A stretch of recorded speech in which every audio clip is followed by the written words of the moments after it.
paracha de Shemot, on trouve qu'au moment où Moshe Rabbeinu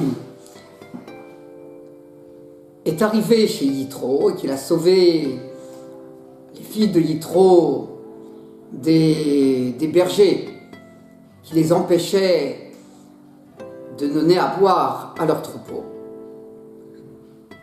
Alors, les filles de Yitro sont revenues voir leur père et leur ont dit, voilà, il y a un homme égyptien qui nous a sauvés des bergers.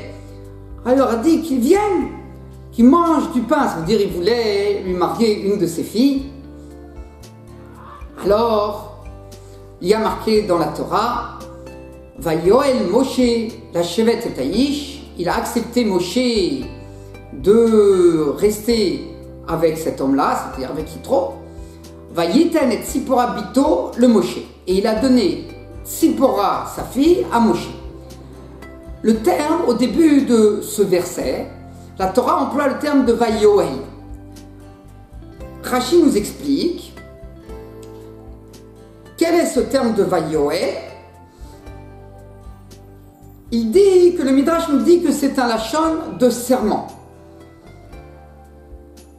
Nishbalo, il lui a juré, Moshe à Yitro, chez le Yazuz Midian, qu'il ne va pas se partir de Midian qu'avec l'accord de Yitro. En fait, on a plus de précision sur ce Midrash dans le Midrash Rabbah.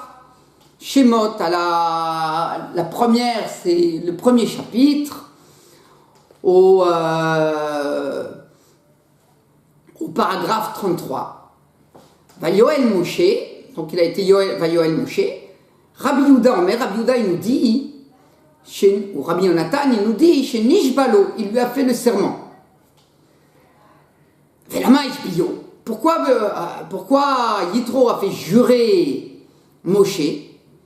Amarlo, il lui a dit, Yodeani, je sais, il dit Yitro, il a dit je sais, chez Yaakov Avirem, chez Natalo Lavan Benotav, quand Lavan il lui a donné ses filles à Yaakov Avinu, Natlan va aller le Rutz Milato, il les a pris et il est parti sans son accord.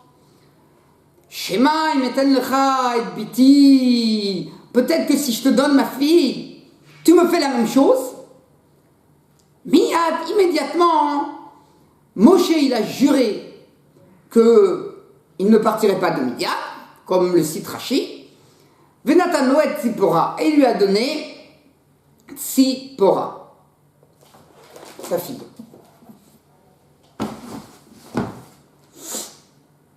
Dans le Shulchan Aruch de Rabbi Yosef Karo, dans les lois qui concernent les serments, les vœux, alors au chapitre 228, à la loi numéro 20, le Shulchan Aruch nous dit ainsi: s'il a fait un vœu selon la volonté de son ami, alors on ne pourra lui enlever son vœu.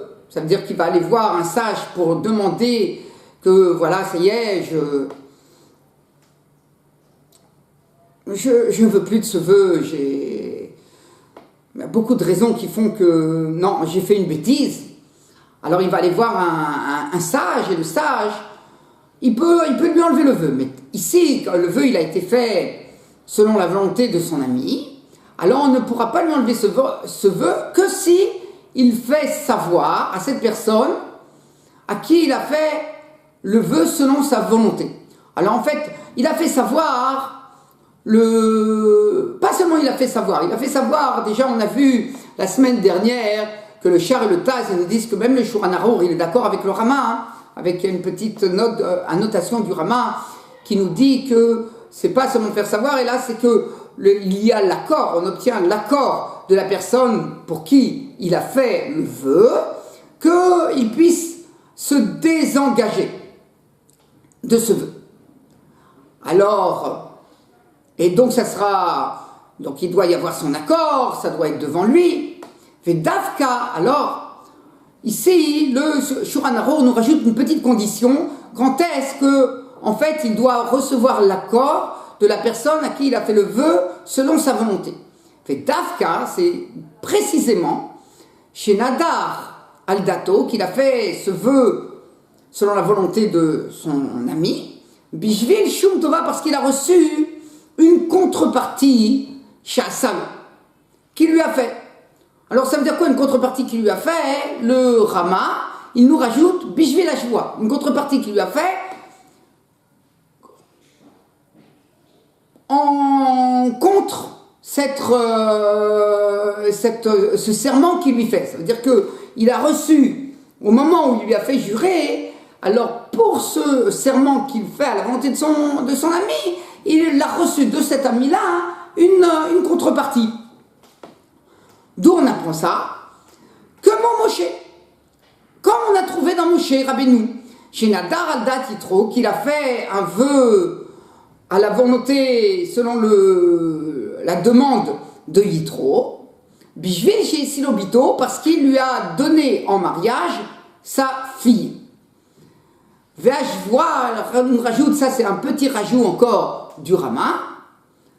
V'ashvoa il t'a le toilette Yitro, qui rajoute encore une autre condition qui dit que là, ça ne suffit pas de recevoir une contrepartie. Et là, il faut aussi que ce serment ait un intérêt pour Yitro. On va voir, peut-être par la suite, qu'est-ce que nous rajoute cette condition. Aval il nada, si il a juré la personne de lui-même pour faire la volonté de son ami, alors ici il y a le Be'er Etev qui nous rapporte le char, qui nous dit ça veut dire quoi qu'il a fait Me'atzmo. Alors le Levouche, un des commentaires classiques du Shulchan Aruch, il nous dit Kloma, c'est-à-dire Shtalam Hidrol d'Atrabero, qu'il a fait son vœu selon la volonté de son ami, mais son ami ne l'a pas obligé à jurer. Ne l'a pas obligé à jurer. Bien qu'il lui a donné une contrepartie, mais puisque l'ami ne lui est pas obligé à jurer, alors, par exemple, imaginons que Yitro aurait donné, par exemple, sa fille à Moshe Rabbeinu, mais Moshe Rabbeinu, il n'aurait pas demandé à Moshe Rabbeinu de faire ce serment, et Moshe Rabbeinu de lui-même aurait fait le serment. En fait, ça ressemble à ça, parce que dans le Midrash, on a vu que Miyad Nishbalo, tout de suite, il lui a juré. On a l'impression que Moshe Rabbeinu, il a pris les devants et il a juré à Yitro. En fait, il faut dire que selon le Shulchan Aruch, c'est pas comme ça que ça s'est passé, c'est que Yitro a dit, si tu me jures que tu ne vas pas faire comme Yaakov, Avinu qui est parti de chez Laban sans son accord, et là que tu vas partir, que pour partir de Midian, si tu veux, alors tu dois demander, tu me prendras mon accord, tu me jures ça, alors je te donne ma fille. C'est comme ça que ça s'est passé. Mais si c'est Moshe Rabbeinu qui, de lui-même, il a juré, alors non. Donc bien qu'on peut dire qu'il y a une petite différence encore, même que en fait, Yitro ne lui a pas demandé.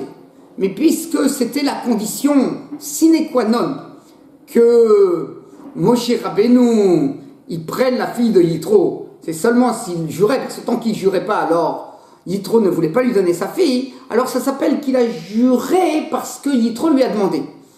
Et ce qu'il a dit, le Vouche, chez Igdoïm Imotova, il a d'abord marié sa fille, il aurait d'abord marié sa fille, et après, quand Moshe, il aurait senti que Yitro, il se sent pas bien parce qu'il a peur qu'il parte, alors il dit, bon, tu m'as donné ma fille, moi je te promets, je te jure que je ne partirai pas sans ton accord.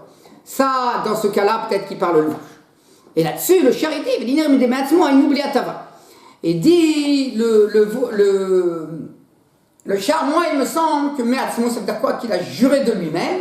Ça veut dire qu'il n'a pas reçu de contrepartie. Bien que, par exemple, comme on dit que c'est ce qui s'est passé avec Yosef. Yosef par rapport à Yaakov Avinu. Alors, Yaakov Avinu, il a fait jurer Yosef de l'enterrer en Terre Sainte. Mais Yaakov Avinu n'a pas donné de contrepartie. On va expliquer pourquoi. Il n'a pas donné de contrepartie à Yosef pour ce serment qu'il lui a fait d'aller l'enterrer en Terre Sainte après son décès. Et donc, dans un cas pareil, alors le sage pourra désengager, pourra annuler le serment par exemple, de Yosef à Yaakov, même sans l'accord de Yaakov. Et c'est ce qu'il a demandé Paro, comme on l'a cité la semaine dernière, ce qu'il a demandé Paro à Yosef. Alors, s'il te plaît, tu vas rester en Égypte et tu vas annuler ton serment, bien que c'était sans accord de Yaakov Avinu, puisque Yaakov Avinu était déjà décédé. Voilà. Avalim, donc on a dit, donc si c'est de lui-même, sans obligation, donc comme on a vu les deux explications du Lvouch et du Chah, qu'il a fait ce vœu pour l'intérêt de son ami, alors on pourra retirer ce vœu, même sans l'accord de celui pour qui a été fait ce vœu dans son intérêt. Donc comme on voit, comme l'histoire de Yaakov Avinu avec Yosef. Bon, le Shulchan Aruch poursuit, c'est encore assez long dans le Shulchan Aruch, mais la suite, on a déjà plus ou moins parlé la semaine dernière avec le vœu de Tzidkiyahu Ameler à Nebuchadnezzar, est-ce que si jamais on devait lui permettre qu'avec l'accord de son ami et que finalement le sage il a enlevé le vœu même sans l'accord, est-ce que ça a force de droit ou pas? Donc on a vu que c'était une discussion entre les sages. Donc on va rester là et on va se concentrer sur ce qu'on vient de citer. En fait, qu'est-ce que ça veut dire qu'il a reçu une contrepartie? D'où est-ce qu'on apprend ça? Alors il y a un roche. On trouve un roche dans le traité de Gittin sur les divorces, au 4e chapitre, dans le roche, au paragraphe 9, il nous cite comme ça. Ils nous disent, et si tu me demandes, nous dit le roche, comment un racham, ou par exemple le mari qui peut, si jamais sa femme vient le voir, il lui dit voilà, j'ai fait un vœu comme ci et comme ça. Alors le mari il peut dire ah mais moi je veux pas que tu fasses un vœu de telle manière. Moufarla, ce vœu est annulé pour toi et ça marche, ça enlève. Comment? Alors on dit comment un sage, comment on peut craindre, la Gemara a dit on craint que le sage ou le mari il va enlever le vœu que cette femme elle a fait par rapport à des orphelins de son premier mariage. Ah, on a appris dans le traité sur les vœux de Moshe Rabbeinu que Akadosh lui a dit l'air le Midian, retourne à Midian. Bemidian nadarta, dans Midian tu as fait ton vœu, Bemidian l'air aternedarecha, retourne à Midian pour enlever ton vœu de devant Yitro.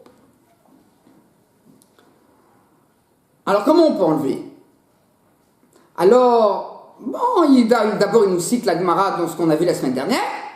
Ensuite il nous dit, au nom de Rabbeinu Tam, Vodaya Omer Rabbeinu Tam dit, quand est-ce qu'on a besoin d'être en présence de la personne pour qui on a fait le vœu? Alors, c'est simplement dans un cas où on a reçu une contrepartie, comme ce qu'on a trouvé dans Moshe, que à cause du vœu que Moshe Rabbeinu, il a fait Yitro, puisqu'on apprend de Moshe Rabbeinu, donc et que dans le cas de Moshe Rabbeinu, c'est là où on apprend qu'il ne pouvait enlever son vœu que avec l'accord ou en présence de Yitro, donc on apprend qu'il s'agit précisément d'un vœu qui ressemble au vœu qu'a fait Moshe Rabbeinu à Yitro. Comment il était ce vœu que Moshe Rabbeinu l'a fait Yitro? Que Moshe Rabbeinu, il a reçu une contrepartie. Pourquoi il a fait ce vœu? Il a fait ce vœu pour recevoir la fille de Yitro en mariage. Pareil, Veren Tzidkiyahu. Et même pareil, Tzidkiyahu. On apprend aussi du vœu de Tzidkiyahu à Nebuchadnezzar. Elle dit la même chose. Tzidkiyahu, il a reçu une contrepartie de Nebuchadnezzar. Quelle contrepartie? Alors on se rappelle que Nebuchadnezzar, il a mangé de manière cruelle, de manière pas comme il devait. Donc cette patte du lapin, alors il a eu honte. Il y avait Tzidkiyahu, c'était en présence de Tzidkiyahu. Alors quelle était la contrepartie? C'est simple, il a dit, moi j'ai honte, j'ai pas envie que ça sache. Eh ben, je vais te tuer. Je vais te tuer, comme ça ne sera pas, c'est bien sûr. Les morts, ils parlent pas. Alors là-dessus, Tzidkiyahu a dit, écoute, c'est vrai, les morts ne parlent pas, mais moi, si tu veux, je te fais un serment que je ne révélerai pas au monde que tu as mangé de telle manière cette patte du lapin. Et comme ça, et moi, si je fais un serment, tu sais bien, nous les juifs, quand on fait un serment, on le tient. Moi, je suis un roi, un tzaddik, un juste. Alors il a dit, ah d'accord, ça me convient. Donc on voit que la contrepartie qu'il a reçue, Tzidkiyahu Améler, pour son serment, c'est le fait que Nebuchadnezzar lui a laissé la vie. Il a reçu sa vie en échange.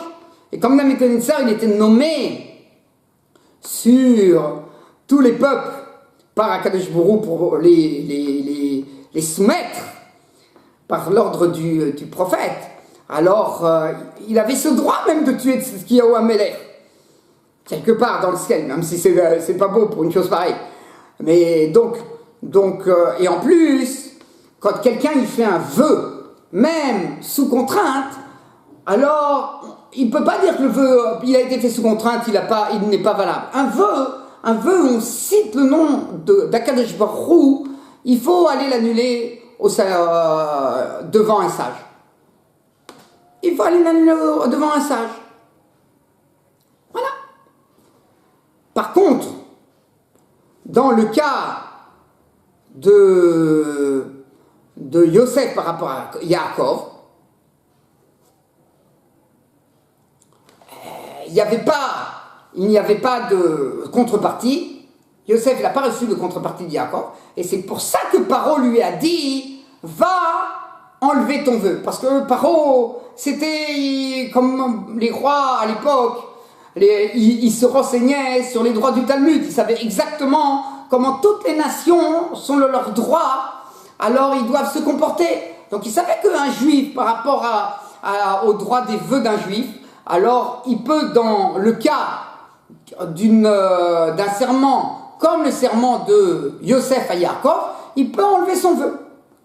Donc quelle est la différence entre ce vœu-là de Yosef à Yaakov et le vœu que Moshe il a fait à Yitro? C'est qu'il n'a pas reçu de contrepartie. Comme ça il nous dit le Tosfot. Alors on a un Rama qui nous dit, un Darké Moshe, qui nous dit au nom du mari, qui nous dit comme ça. Il y a une personne, une femme, elle s'était mariée, elle s'est engagée à se marier avec un homme. Et cet homme-là, il lui a fait le vœu de se marier avec elle. Alors, il a voulu défaire son vœu qu'il avait par rapport à cette femme-là, qu'il avait reçu la contrepartie de se marier avec cette femme. Alors il a dit, pourquoi je vais enlever mon vœu? Parce que dans la Gemara, il y a un principe qui nous dit que plus qu'un homme il veut se marier, une femme elle veut se marier. Une femme elle ne veut pas marier, à l'époque de la Gemara elle ne voulait pas rester toute seule. Donc on dit, puisque une femme elle dit, Tav, le mitav tandou, c'est mieux d'être avec une deuxième personne, même s'il n'est pas tellement... c'est pas une personne très très bien, mais malgré tout, c'est mieux d'être à deux dans une maison que de rester toute seule. Alors, la contrepartie qu'il a reçue de se marier avec elle est toute petite, c'est pas une vraie contrepartie, c'est elle qui veut se marier. Donc comme c'est sans contrepartie, alors il a proposé que donc il a le droit de défaire son serment sans l'accord de la femme avec qui il s'est engagé à se marier. Alors il dit, le mari, que c'est pas juste.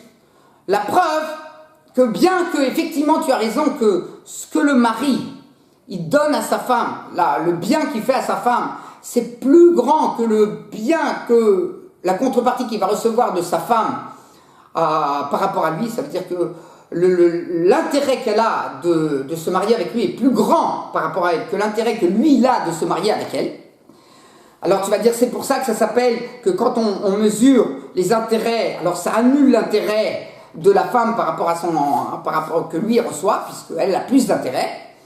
Alors il dit, si c'est pareil, alors Yitro, il avait plus d'intérêt à que Moshe Rabbeinu, il devienne son ratan, son gendre, que ce que Moshe, il se marie avec une des filles de Yitro, bien que Yitro c'était quelqu'un, mais c'était pourquoi? Il nous dit, parce que Moshe, c'était effectivement un plus grand bien, un plus grand intérêt que pour Yitro de se marier avec Moshe Rabbeinu. En fait, moi je ne comprends pas tout à fait la preuve de ce mari qui est rapporté dans le Darké Moshe, parce que Moshe à l'époque, il était en train de fuir devant Paro, qui voulait le tuer en Égypte, donc il était en train de fuir.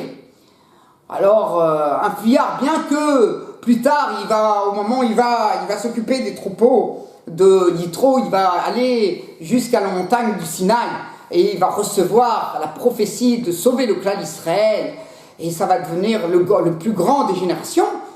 Mais pour l'instant, Moshe n'en était pas là. Donc, pour l'instant, c'était Yitro qui avait... C'était Moshe qui avait un plus grand intérêt de se marier avec la fille de Yitro. Peut-être qu'on peut dire que malgré tout, que si Moshe, il a été choisi pour être le prophète qui va sortir le clan d'Israël d'Égypte, le peuple d'Israël d'Égypte, alors ça s'est pas fait comme ça du jour au lendemain. C'est que Moshe, c'était un homme extraordinaire, comme quand on voit un sage. Aujourd'hui, on va chez Rav Chaim Kanievski, ou à l'époque de Rav Steinman, de Rav Shah, du Razonich. C'est des gens extraordinaires. Ils n'ont pas reçu, c'était pas des prophètes. C'était pas des prophètes, mais n'importe quelle personne. Moi, je me rappelle, j'étais en présence quand l'ambassadeur de France, il a été voir Rav Steinman il y a quelques années, quand il était de passage à Bnei Brak. J'étais en présence et l'ambassadeur de France, il était époustouflé de la grandeur de Rav Steinman. Je l'ai vu, j'étais en présence. Ensuite, il a écrit dans le Modia, dans les journaux en France, comme quoi il a été vraiment très impressionné de Rav Steinman, et comment il a vu le zèle des étudiants qui venaient étudier avec Rav Steinman. Donc on voit que Rav Steinman, c'était pas un prophète, il n'était pas encore de la dimension de Moshe Rabbeinu juste avant d'être nommé prophète. Et malgré tout, Rav Steinman, même les grands des nations, ils voyaient, c'est un petit Rav, il habite dans une petite maison comme ça, il n'a pas de titre effectif sur le peuple, il est simplement un petit Rav. Et malgré tout, quelqu'un d'extraordinaire. Alors Moshe Rabbeinu, ça qui nous dit le Marik Shoresh Darké Moshe, Moshe Rabbeinu à l'époque, il était prêt à recevoir déjà la prophétie, c'est sûr, c'était... N'importe qui voyait sur les traits de Moshe, sa façon de faire, sa manière de comportement, sa grandeur d'âme. C'était un grand. Il n'était pas encore le prophète, mais on sentait qu'il avait la possibilité de recevoir cette prophétie, si c'était possible. Comme on voit aussi dans la Gemara, qu'on dit de Shmuel à Katan, que c'était une personne que si on était digne de ça, alors la prophétie serait venue comme sur Moshe Rabbeinu sur Shmuel à Katan. Voilà. Donc c'est ça qui nous dit le Marik Shoresh. Alors, le Ribash, il nous dit comme ça, il nous rapporte encore l'histoire de Yosef et de Paro. On en a parlé déjà la semaine dernière. Il nous dit, il me semble qu'on a que le contraire. on voit que n'importe quel serment, même comme le serment de Yosef par rapport à Yaakov, ou de Yosef par rapport à Paro, alors on voit que on ne pourra l'enlever que si on a l'accord de la personne pour qui il a fait le serment. Pourquoi? Quelle est sa preuve rigole? Ça veut dire qu'il est en discussion, il n'est pas d'accord avec l'avis de Rabbi Nota. Il dit pourquoi? Il dit parce que voilà, Paro, sinon il aurait dû craindre que Yosef, il enlève son serment par rapport à lui. Quand il lui a dit, va enlever le serment que tu as par rapport à Yaakov Avinu. Pourquoi? Yosef lui-même, Paro, il n'a pas craint pour lui-même qu'il allait enlever son serment. Parce que Yosef allait pouvoir l'enlever par rapport à Yaakov Avinu, parce que Yaakov, il était déjà défunt. Donc ce qu'on fait par rapport à son accord, c'est quand il est vivant. Mais s'il est défunt, alors c'est sûr qu'on va faire sans son accord. C'est une question, en fait, après dans le Shulchan Aruch. Mais, alors, et donc il se disait que par rapport à moi, Yosef, il ne peut pas enlever mon serment. Et on n'a pas trouvé que Yosef, quand il a fait le serment à Paro, par rapport au fait qu'il savait que moi je connais 70 langues, et toi tu connais 70 langues. Moi je connais le Lachon HaKodesh, en plus que les 70 langues, et toi tu connais pas. Alors Paro lui a fait faire le serment. Il dit, attends, pour ce serment-là, tu m'as pas donné de contrepartie. Moi, je peux enlever ce serment. Comme ça, il nous dit le Ribash. Il dit, parce que qu'est-ce que c'est une contrepartie? C'est précisément une contrepartie qu'il a reçue pour ce serment. Parce que si tu dis que c'est une contrepartie qu'il a reçue au préalable pour autre chose, alors il dit... Yosef par rapport à Yaakov Avinu. Yosef, il a juré à Yaakov Avinu. Mais Yosef, c'était le fils de Yaakov Avinu. Vous savez toutes les choses qu'il a fait Yaakov pour Yosef depuis son enfance. Alors il a déjà reçu la contrepartie. Il peut lui demander le serment. Donc on voit si ça va comme ça. Il en a reçu des contreparties. Hein. Donc il est obligé de tenir son serment. Il ne peut pas l'enlever sans l'accord de Yaakov. On voit que non. C'est comme s'il n'avait pas reçu de contrepartie. Donc c'est quoi recevoir une contrepartie? C'est recevoir une contrepartie pour le serment. Alors ça, même Yosef, il n'avait pas reçu de contrepartie pour le serment de Paro. Ah, ben, c'est étonnant, parce que après qu'il lui ait fait ce serment, Yosef à Paro, il l'a nommé Premier ministre sur l'Égypte. Alors quoi, il n'a pas reçu la contrepartie? Il faut dire que puisqu'il savait les 70 langues, donc c'est parce qu'il savait les 70 langues qu'il devait être nommé Premier ministre. Le fait qu'il connaissait aussi la langue sainte, en plus que Paro ne connaissait pas la langue sainte, ça ne s'appelle pas qu'il a reçu à cause de ça le fait d'être Premier ministre. Il l'a reçu pour les 70 langues.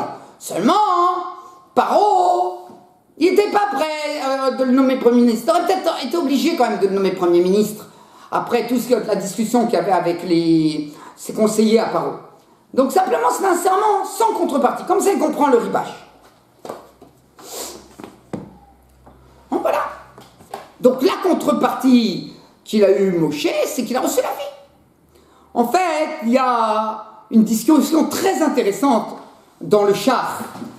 Dans le Char, il nous raconte, je vais vous le dire comme ça, le Char il nous raconte qu'il y a une discussion, il y a un ouvrier, il a été engagé pour peindre, pour faire beaucoup d'avodas dans une maison, beaucoup de travaux dans une maison. Maintenant, un ouvrier juif, il a le droit, au milieu de la journée, il a le droit de dire, oh, mais j'en ai marre, je m'en vais. Et il laisse comme ça le patron comme ça, avec son chantier à la maison. On est en train de parler que le chantier pourra se faire quand même. C'est pas qu'il le laisse, c'est que ça va faire des dégâts si ça reste comme ça. Il peut le laisser. Pourquoi? Parce qu'il y a marqué Avadai em velo avadim la avadim. Les juifs, c'est mes serviteurs. Il a dit à Kadosh Baruch Hu, et c'est pas les serviteurs des serviteurs. Grâce au fait qu'on dit que les juifs, c'est mes serviteurs, et que le fait d'être chez un patron, c'est un petit peu être son serviteur, la Torah elle a donné un droit à l'ouvrier juif de dire au milieu du travail, me dis pas que je suis obligé de rester toute la journée, je peux partir quand je veux. Évidemment, il ne prendra pas l'argent de tout le travail, il prendra l'argent que du travail qu'il a fait. Alors, ce patron-là, il voulait pas que l'ouvrier parte, cet ouvrier juif parte. Alors, il lui a fait, il dit, je suis prêt à te donner mon travail, que si tu prends sur toi, tu jures que si tu finis pas et tu t'en vas, alors tu seras en nidouille et en rérem. Et l'ouvrier, il a fait comme ça, il s'est mis en nidouille et en rérem, et il a commencé le boulot. Au milieu de la journée, il a dit, oh non, j'en ai marre, je m'en vais. Maintenant, il a fait un serment, il a juré que s'il s'en allait, sans l'accord du patron, il est en nidouille en rérem. Alors qu'est-ce qu'on fait? Alors il va aller voir le sage et enlever son vœu sans l'accord du patron. Évidemment, le patron n'est pas d'accord, hein, vous pensez bien l'abandonner au milieu de la journée, il n'est pas d'accord. Alors, il y a un Rashbatz qui dit que oui, c'est possible. Ça ne s'appelle pas qu'il a reçu une contrepartie. Le Beth Yosef dit quoi? Il a pas reçu une contrepartie. Mais c'est sûr qu'il a reçu une contrepartie. Pourquoi il lui a donné le boulot? Parce qu'il a fait ce serment, sinon il ne lui aurait pas donné le boulot. Donc le fait que ce patron il lui ait donné le boulot, c'est ça la contrepartie. Donc comme il a reçu une contrepartie, il ne peut pas enlever ce serment sans l'accord du patron. Et donc il ne peut pas partir. Le char il dit non, moi je suis d'accord avec le Rashbetz, que ça s'appelle qu'il n'a pas reçu une contrepartie. Il dit pourquoi? Très simple. Quelle contrepartie? N'importe. Pourquoi il fait le travail? C'est parce qu'il reçoit de l'argent. C'est contre son argent qu'il reçoit la contrepartie de travailler. Donc comme tous les ouvriers, cette contrepartie de travailler, ils la reçoivent contre leur salaire. Donc maintenant, puisque l'un ça part dans ça, qu'est-ce qui reste contre le serment?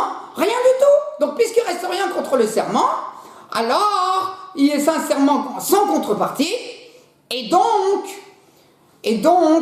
il pourra l'annuler même sans l'accord de son patron. Ouais, maître, c'est compliqué. C'est compliqué. Voyez, en fait, c'est ce qu'on peut dire même dans Yosef. On a une preuve de Yosef Hatzadik comme ça. Qu'il n'a pas reçu de contrepartie, puisqu'il a été nommé parce qu'il connaissait les 70 langues et parce qu'il a interprété les rêves. Ah, en plus, il y a le fait qu'il ne doit pas révéler. Ce qu'il ne doit pas révéler, ça ne fait pas partie du fait qu'il va être nommé Premier ministre. Donc ça a l'air, en fait, d'être comme le char et le Rashbetz, qu'il n'a pas reçu de contrepartie. Ou bien on peut dire, mais non, si jamais, et le Ribash, il nous semble qu'il pense comme ça, parce qu'il n'a pas reçu de contrepartie. La Gemara, elle pense comme ça aussi. Rabbi Tam, il pense comme ça. Et il faut dire que le Beth Yosef, il n'est pas d'accord. Le Beth Yosef, il pense que non, puisque dans ce cas-là, moi, je ne suis pas obligé de te donner le travail. C'est vrai que d'habitude, c'est contre le salaire. Mais ici, moi, je ne suis pas prêt à te le donner contre le salaire seulement, je veux aussi le serment. Alors, tu ne l'aurais pas reçu sans ce serment, cette contrepartie. Donc, tu ne peux pas me dire que tu n'as pas reçu de contrepartie. Tu as reçu une contrepartie. Donc, tu ne peux l'enlever avec mon accord. Et en fait, ça reste en discussion. Et c'est un cas sans discussion entre nos sages. Shabbat Shalom Mevorach.